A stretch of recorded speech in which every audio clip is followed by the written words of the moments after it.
রাধে রাধে বন্ধুরা, অমৃত কথা বাংলা চ্যানেলের নতুন পর্বে আপনাদের সকলকে স্বাগত জানাচ্ছি। মা লক্ষ্মী দেবীর অশেষ কৃপা পেতে অবশ্যই কমেন্ট বক্সে লিখুন জয় মা লক্ষ্মী দেবী জয়। এই পর্বের বিষয় হলো দোল পূর্ণিমা বা ফাল্গুনী পূর্ণিমা বা দোল উৎসব। আমরা যাকে সহজ ভাষায় বলি রং খেলা। ফাল্গুন মাসে পূর্ণিমা তিথিতে সনাতনী হিন্দু ধর্মে অত্যন্ত পবিত্র একটি তিথি। আমাদের সনাতন ধর্মে ক্যালেন্ডার অনুসারে বছরে 12টি পূর্ণিমার মধ্যে দোল পূর্ণিমা বা ফাল্গুনী পূর্ণিমা অত্যন্ত গুরুত্বপূর্ণ, কারণ এই পূর্ণিমা তিথিতে পৌরাণিক কাহিনী থেকে জানা যায় মা লক্ষ্মী জন্ম হয়েছিল সমুদ্র মন্থন থেকে। তাই ফাল্গুনী পূর্ণিমা লক্ষ্মী জয়ন্তী হিসাবেও পালন করা হয় এবং পূজিত হয়। আপনারা এই দিন মা লক্ষ্মীর বিশেষ পুজোর আয়োজন করতে পারেন। এছাড়া প্রত্যেকটি পূর্ণিমা তিথিতে বহু গৃহস্থ বাড়িতে লক্ষ্মী নারায়ণের পুজো, সত্যনারায়ণের পুজো, রাধা গোবিন্দের পুজো, রাধা মাধবের পুজো এবং গোপালের পুজো অনুষ্ঠান করা হয়। দোল পূর্ণিমা হলো একটি বসন্ত উৎসব। এটি ভালোবাসার উৎসব এবং এটি রঙের উৎসব। এটি সুখ সমৃদ্ধির উৎসব। দোল পূর্ণিমা তিথিতে মা লক্ষ্মীর পুজো করুন বিশেষ উপায়ে, কারণ এই পূর্ণিমায় মায়ের জন্ম পূর্ণিমা, অর্থাৎ দেবী লক্ষ্মীর জন্ম ফাল্গুনী পূর্ণিমার দিন। এই দিনে মাকে বিশেষ কয়েকটি রঙের আবির দিতে পারেন আরো কয়েকটি জিনিস।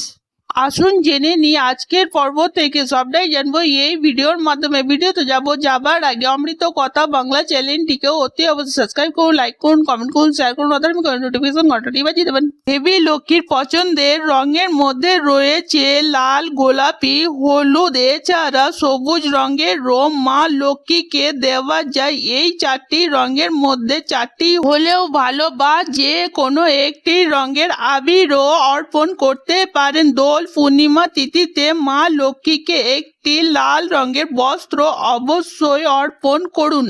তার সাথে মায়ের পছন্দের 5 রকমের ফল দিতে একদমই ভুলবেন না।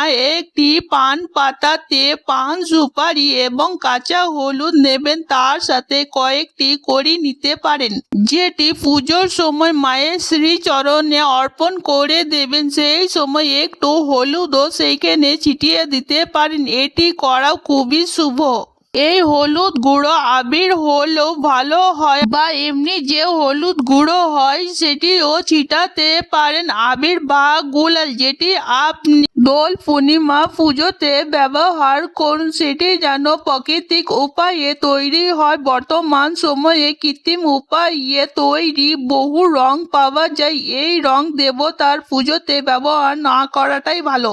অল্প পরিমাণে যদি আপনি কিনতে পারেন ভেষজ রং, সেটি যদি মা লক্ষ্মীকে অর্পণ করতে পারেন তাহলে খুবই শুভ হবে। লাল, হলুদ, গোলাপি বা সবুজ রং, এই 4টি রঙে হলো সমৃদ্ধির প্রতীক।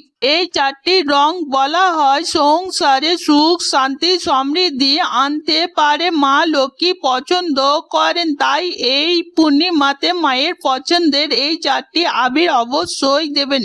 এছাড়া যে কোনো একটি রঙের আবির আপনি ব্যবহার করতে পারেন। এছাড়া মাকে পদ্ম ফুল দিয়ে অর্চনা করতে ভুলবেন না একদমই এই দিন। ফাল্গুনী পূর্ণিমা তিথিতে মায়ের পছন্দের মিষ্টি বা নৈবেদ্য মাকে দিতে পারেন। ফাল্গুনী পূর্ণিমা তিথিতে আপনার সাধ্য মতো আপনি দানও করতে পারেন। এটি করা অত্যন্ত শুভ। হিন্দু ধর্মের মান্যতা অনুসারে পূর্ণিমা তিথিতে দান করলে আমাদের পুণ্য অর্জন হয়। মা লক্ষ্মী এবং নারায়ণ অত্যন্ত প্রসন্ন হন। সংসারে সুখ, শান্তি, সমৃদ্ধি বজায় থাকে। আজকের পর্ব এখানেই সমাপ্ত হল। অমৃত কথা বাংলা চ্যানেলের সঙ্গে থাকার জন্য আপনাদের অনেক অনেক ধন্যবাদ। রাধে রাধে।